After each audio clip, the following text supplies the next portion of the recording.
పంపించి చూడండి. అపోహలు, సాయంకాలం వస్తే పేషెంట్ని పట్టించుకోరు, అర్ధరాత్రి వస్తే పేషెంట్ని పట్టించుకోరు, పొద్దున వస్తే డెలివరీ చేయరు. ఇవన్నీ దయచేసి అపోహలు మాత్రమే. 100% అర్ధరాత్రి వచ్చినా ఎర్లీ మార్నింగ్ వచ్చినా స్పెషలిస్టు డాక్టర్ ఇక్కడ అందుబాటులో ఉన్నారు. వాళ్ళు తప్పనిసరిగా మంచి సర్వీస్ చేస్తారు. ఇబ్బంది పడాల్సిన అవసరం లేదు. ఈరోజు ఆదోనిలో MCH హాస్పిటల్, తల్లి పిల్లల ఆసుపత్రిలో హాస్పిటల్ అభివృద్ధి ఎలా చేయాలా అన్న అంశం మీద ఒక సమావేశాన్ని నిర్వహించాం. హాస్పిటల్ సూపరింటెండెంట్ గారు, అలాగే ఈ హాస్పిటల్లో పనిచేస్తున్నటువంటి గైనకాలజిస్టులు, మిగతా డాక్టర్లు, అలాగే కొత్తగా నామినేట్ అయినటువంటి సభ్యులు, అలాగే టౌన్ ప్లానింగ్ ఆఫీసర్ గారు, అలాగే పోలీస్ డిపార్ట్మెంట్కి సంబంధించినటువంటి పెద్దలు అందరూ కలిపి ఈరోజు ఈ హాస్పిటల్ అభివృద్ధి ఎలా చేయాలా అన్న విషయాన్ని చర్చించాం. సుదీర్ఘంగా 2 గంటల పాటు కూర్చున్నాం. ఎందుకంటే ఈ చుట్టుపక్కల 100 కిలోమీటర్ల వరకు కూడా ఈ హాస్పిటల్ మీద ఆధారపడి ఉన్నారు. నెలకు 450 డెలివరీలు అవుతాయి ఇక్కడ.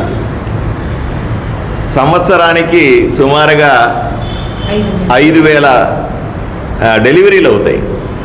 మీరు తమాషా చెప్పాలంటే ఇది 50 పడకల ఆసుపత్రి. 50 పడకల ఆసుపత్రి అప్పట్లో నరేంద్ర మోదీ గారి సహకారంతో, ఆయన కేంద్ర ప్రభుత్వం డబ్బులతో కట్టాము. ఇక్కడ 5,000 డెలివరీలు అవుతున్నాయి, 50 పడకలు. కర్నూలులో తల్లి పిల్లల హాస్పిటల్లో 8,000 డెలివరీలు అవుతాయి. కానీ అక్కడ ఎన్ని బెడ్లు అంటే 150 బెడ్లు.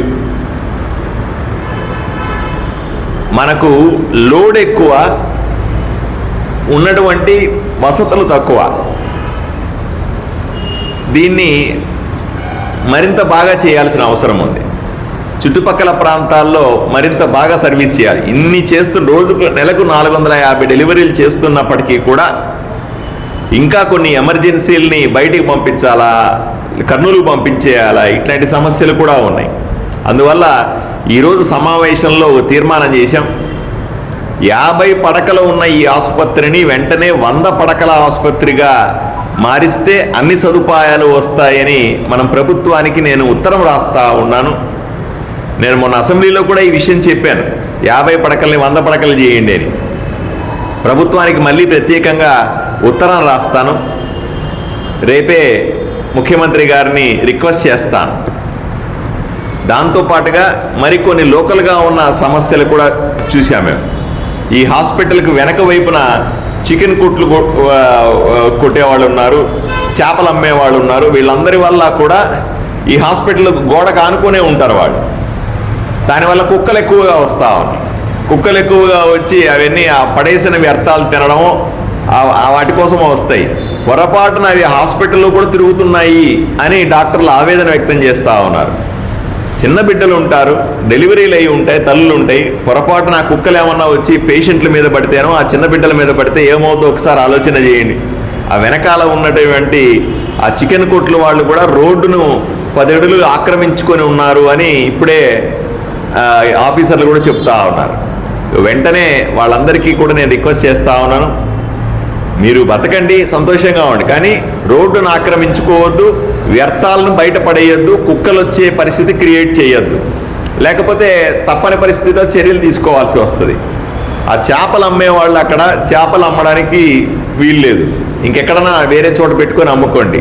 దానివల్ల కుక్కలు వచ్చి హాస్పిటల్లోకి వస్తే, ఇప్పుడు ఈ ఊరికి తల్లి పిల్లల హాస్పిటల్ ముఖ్యమా, చికెన్ కొట్లు చేపల కొట్లు ముఖ్యమా? ఇది ఒకసారి ప్రజలు కూడా అర్థం చేసుకోవాల్సిన అవసరం ఉంది. డాక్టర్లు ఊర్లో అందరూ సహకరించకపోతే ఎలాగా? ఇది కూడా కుదరదు. అందువల్లనే వాళ్ళని వెంటనే సరిచేసుకోవాల్సిందిగా కోరుతాను. ఆఫీసర్లను కూడా దాని మీద వెంటనే యాక్షన్ తీసుకోవాల్సిందిగా చెప్తాను. అదే ముందు వైపున టెంకాయలు అమ్ముకునే వాళ్ళు ఆక్యుపై చేసుకున్నారు మొత్తం. ఆ టెంకాయలు అమ్ముకునే ప్లేస్ పార్కింగ్ కోసం ఉపయోగించుకోవాల్సిన ప్లేస్ అది. ఈ హాస్పిటల్కి వచ్చేటువంటి వెహికల్స్ ఏమన్నా ఉంటే వాళ్ళు పెట్టుకోవడం, కానీ మోటార్ సైకిల్ పెట్టుకోవాల్సి వస్తే లేదా అంబులెన్స్లు వస్తే పెట్టుకోవాల్సిన ప్లేస్ అది. దాన్ని టెంకాయలు అమ్మడానికి వాడేసుకుంటే హాస్పిటల్ పరిస్థితి ఏంటి? హాస్పిటల్ని జాగ్రత్తగా పెట్టుకోవాల్సిన అవసరం కూడా ఉంది అని మనం చెప్పాము. ఇవ్వండి. దాంతోపాటుగా మనం ఈరోజు నేను ఒక 5-6 ఉత్తరాలు రాస్తా ఉన్నాను. రెండవది, చాలామంది చెప్పేది ఏంటంటే ఇక్కడ పూర్తి కాని కేసుల్ని రెఫర్ చేయాల్సి వస్తే కర్నూలు పోవడానికి భయపడతా ఉన్నారు. భయపడాల్సిన అవసరం లేదు.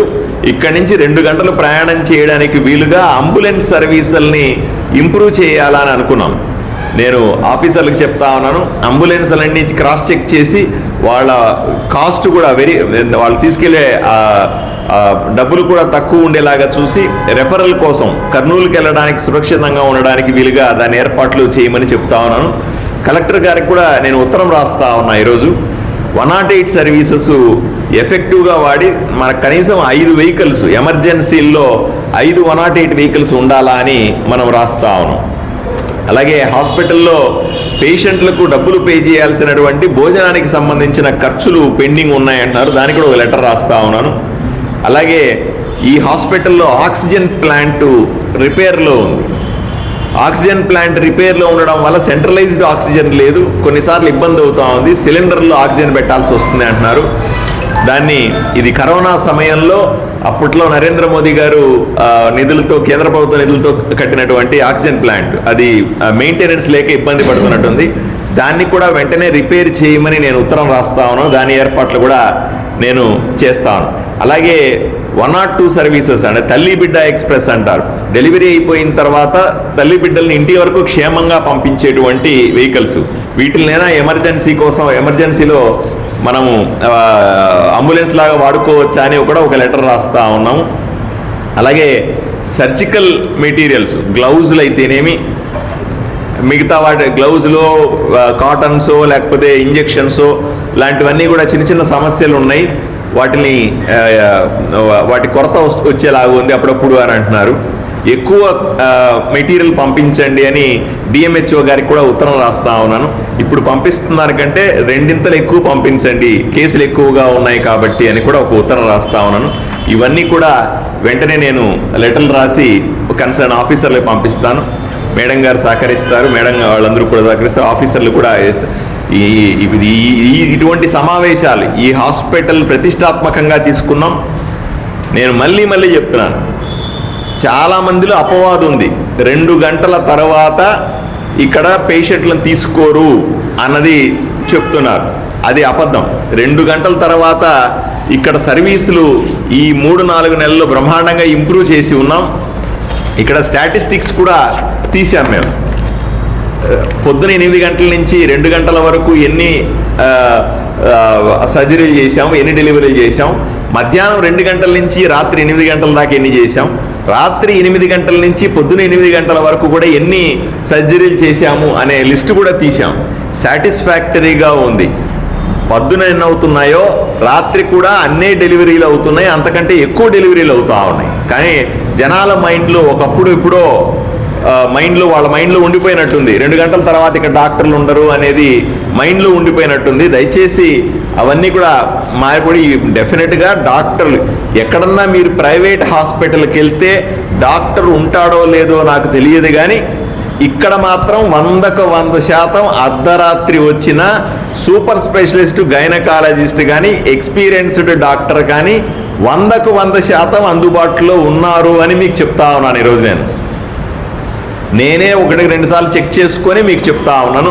దయచేసి మీరు కూడా చెక్ చేసుకోండి. రెండవది, ఎవరైతే ఇక్కడికి వస్తే లాభం లేదు, ఇక్కడికంటే బయట 20 సంవత్సరాల ఎక్స్పీరియన్స్ ఉన్న గైనకాలజిస్ట్, మీరు పీడియాట్రిషియన్ ఎంత ఎక్స్పీరియన్స్ ఉందమ్మా?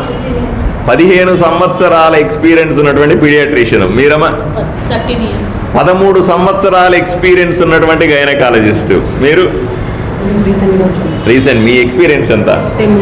10 సంవత్సరాలు. మీరు 5 సంవత్సరాల ఎక్స్పీరియన్స్ ఉన్నటువంటి డాక్టర్లు.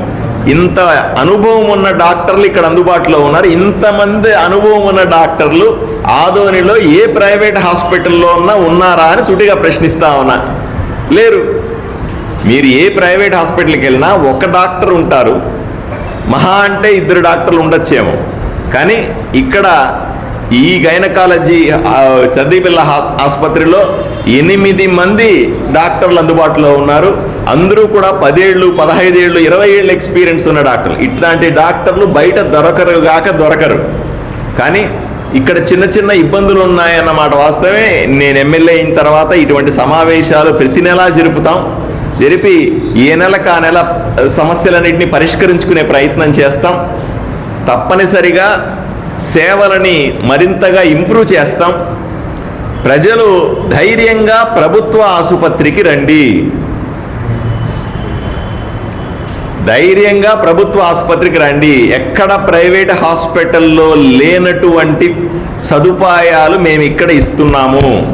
దీన్ని మరింతగా అభివృద్ధి చేస్తాను. నేను బాధ్యత తీసుకుంటాను వ్యక్తిగతంగా. దీన్ని 50 నుంచి 100 పడకల ఆసుపత్రిగా చేసే బాధ్యత నేను తీసుకుంటాను. మరింత మంది డాక్టర్లు స్పెషలిస్టులు తీసుకొచ్చే బాధ్యత నేను తీసుకుంటాను. ఎక్కడా కూడా కేసులు రెఫర్ కాకుండా వీలైనంత వరకు ఎక్కువ ఇక్కడే చేసే పరిస్థితి కూడా చూసుకుంటాం. సంవత్సరానికి 5,000 కేసులు మేము చేస్తూ ఉంటే ఈ హాస్పిటల్లో ఈ సంవత్సరం ఇప్పటిదాకా ఎన్ని కేసులు చేసామ్మా? 2700. ఈ సంవత్సరం ఈ 3 నెలల్లో నెలకు 450 అంటే 394 1000. ఉదాహరణకు నేను ఎమ్మెల్యే అయిన తర్వాత మాత్రమే అందాం అనుకుందాం. అంతకుముందు సంగతి తెలియండి. 3 నెలల్లో 1000 కేసులకు పైన చేసి ఉంటాం. ఇక్కడ 1000 కేసుల్లో బయటికి పంపించిన కేసులు 100 కంటే తక్కువ. అంటే 10% కేసుల్ని మాత్రమే తప్పనిసరి పరిస్థితుల్లో పెద్ద హాస్పిటల్కి పంపించాల్సి వస్తుంది. దాన్ని కూడా తగ్గించి 0కు తేవడానికి ప్రయత్నం చేస్తాం. దానికి కొంత సమయం పడుతుంది. కానీ 90% కేసుల్ని మీరు పొద్దున రండి, మధ్యాహ్నం రండి, సాయంకాలం రండి, అర్ధరాత్రి రండి, మీకు సేవ చేసే బాధ్యత మాది. నేను డాక్టర్లందరి తరఫున, స్టాఫ్ అందరి తరఫున చెప్తా ఉన్నాను. మీకు సేవ చేసే బాధ్యత మాది. 100కు 100% మీకు మంచి ఫెసిలిటీస్ని, అపోహలు వదిలిపెట్టేయండి. ఇంతకుముందు జరిగిన దాన్ని వదిలిపెట్టేయండి. ఇప్పుడు సర్వీసెస్ని బాగా ఇంప్రూవ్ చేస్తూ ఉన్నాము. కాబట్టి ధైర్యంగా ప్రభుత్వ ఆసుపత్రికి రండి. మరిన్ని ఫెసిలిటీస్ రాబోయే 2-3 నెలల్లో మరిన్ని సదుపాయాలు తీసుకొని వచ్చి ఈ హాస్పిటల్ని పూర్తి స్థాయి అభివృద్ధి చేస్తామని మీ అందరికీ కూడా హామీ ఇస్తాము. వాళ్ళతో ఇప్పుడే మాట్లాడినాను.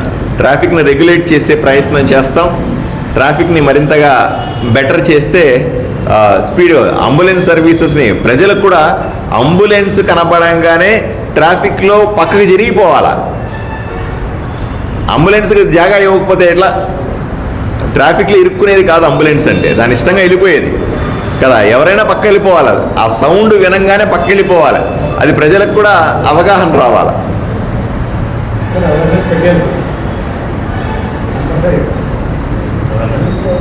పేషెంట్ని పంపించి చూడండి. అపోహలు, సాయంకాలం వస్తే పేషెంట్ని పట్టించుకోరు, అర్ధరాత్రి వస్తే పేషెంట్ని పట్టించుకోరు, పొద్దున వస్తే డెలివరీ చేయరు. ఇవన్నీ దయచేసి అపోహలు మాత్రమే.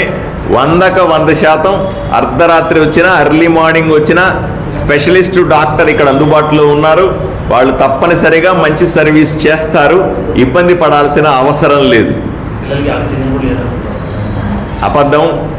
పిల్లలకు ఆక్సిజన్ లేదు అని చెప్పడం పచ్చి అబద్ధం. ఆక్సిజన్ సిలిండర్లు అన్ని వార్డుల్లో కూడా అందుబాటులో ఉన్నాయి.